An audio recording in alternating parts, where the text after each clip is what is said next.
I take refuge at the feet of all awakened ones.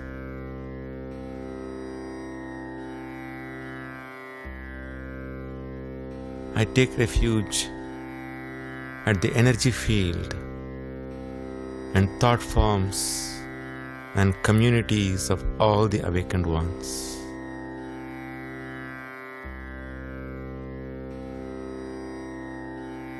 I take refuge in the Dhamma that causes the awakening in the awakened ones.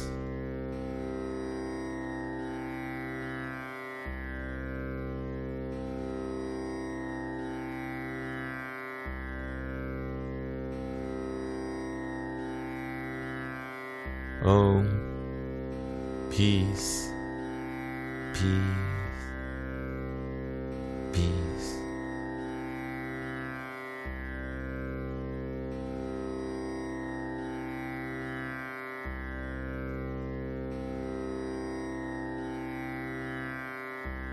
Meditation is the art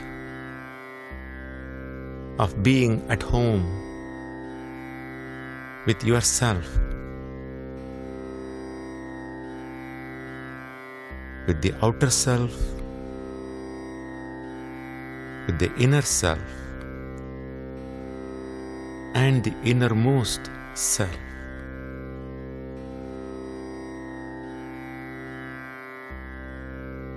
Meditation is the art of increasing realization that you are more than the physical body, the energy body, and deeper levels of consciousness body and the ultimate.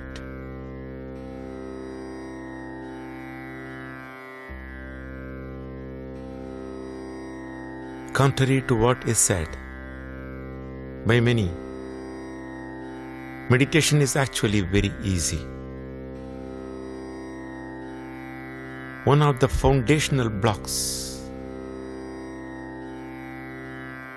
is the very thought that meditation is difficult.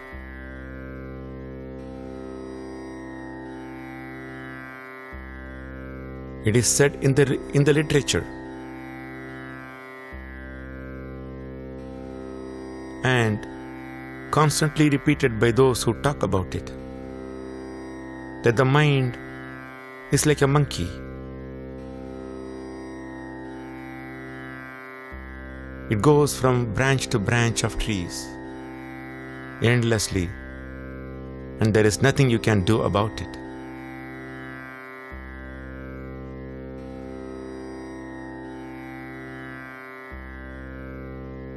This idea is so ingrained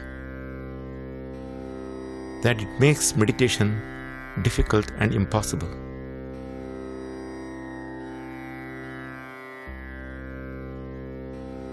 Let me give you a new understanding.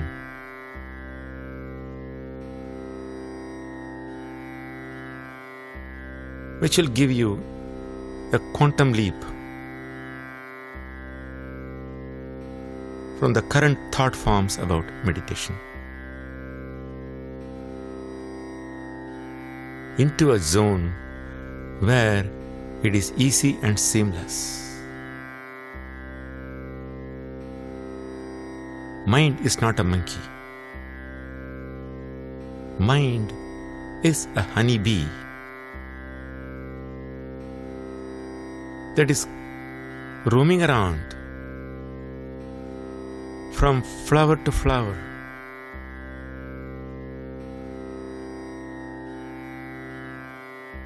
But once it finds a flower where there is honey, it alights and descends onto that flower.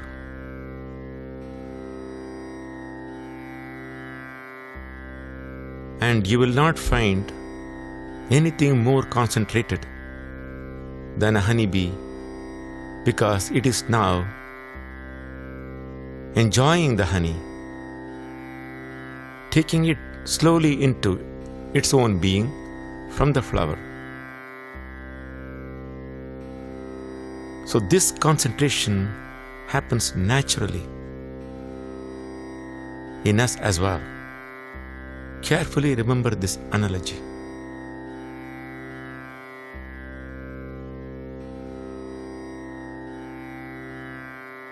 When you sit for meditation,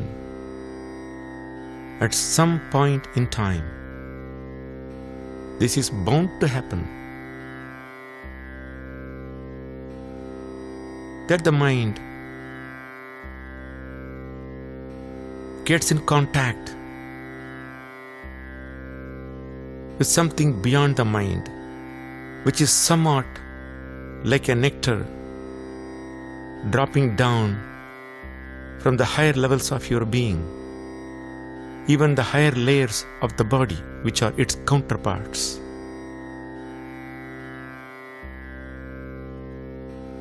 And then concentration becomes natural and spontaneous. This art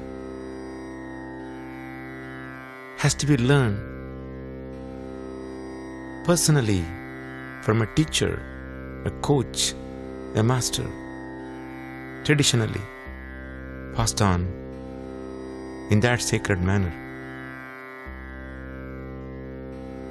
It's true, you cannot read this from a book and practice it.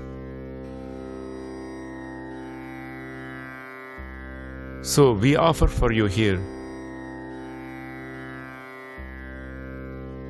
a methodology, a mechanism to how to delve deep into yourself using certain tools which are inherent in creation, in your own body, mind, soul system.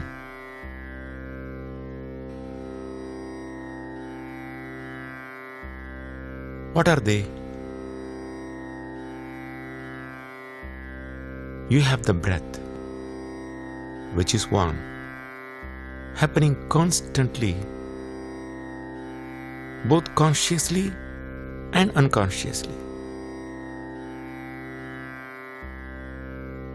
The second method is using a particular sound, a unique sound that acts like a seed. It's a syllable that acts like a seed to sow seeds of consciousness in your unaware state, and then sprouts from there into awakened consciousness. Those who know Sanskrit know it as a mantra.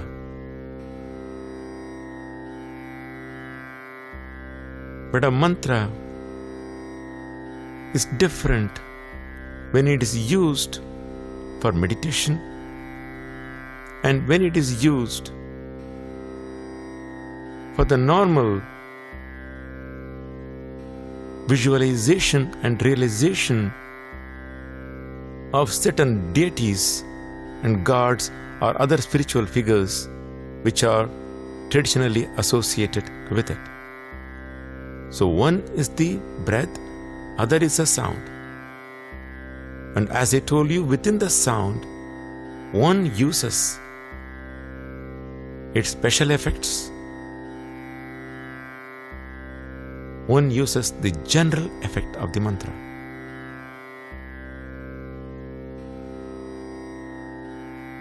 To go deep in meditation,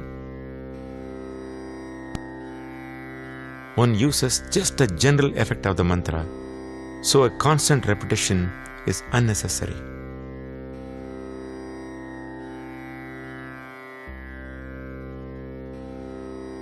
Because it will only take you away from where you want to go.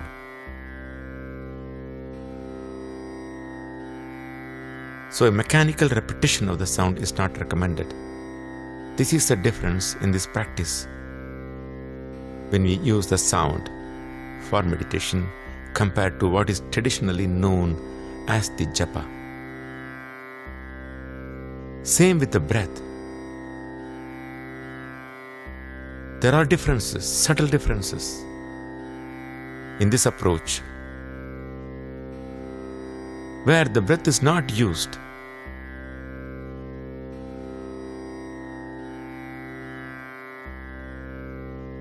For your concentration, you do not control, manipulate, modify, or change the breath or its frequency in any form.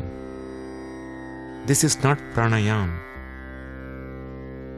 but this is combining your own awareness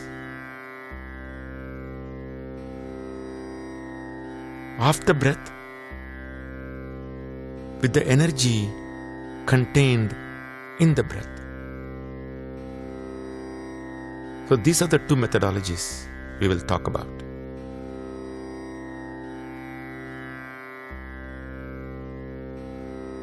Both are equally valid.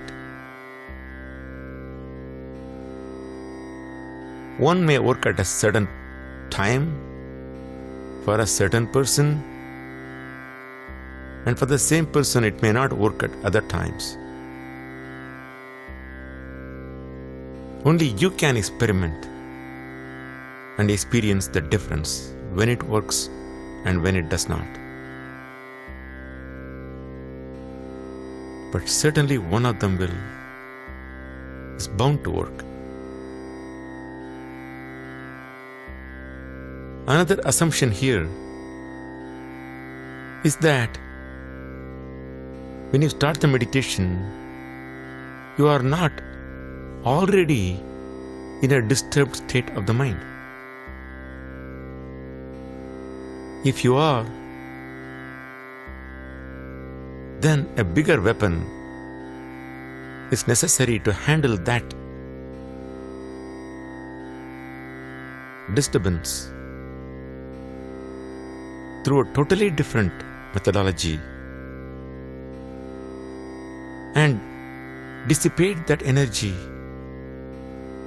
that additional energy which came from the disturbance, normalize it, equalize it, and then do some stretching, and only then you sit for the meditation. If you simply sit, closing your eyes with a disturbed mind, you'll be more disturbed perhaps. It's better to stay with eyes open at that time. So with that exception, at normal times, it is possible to work with the breath and the sound.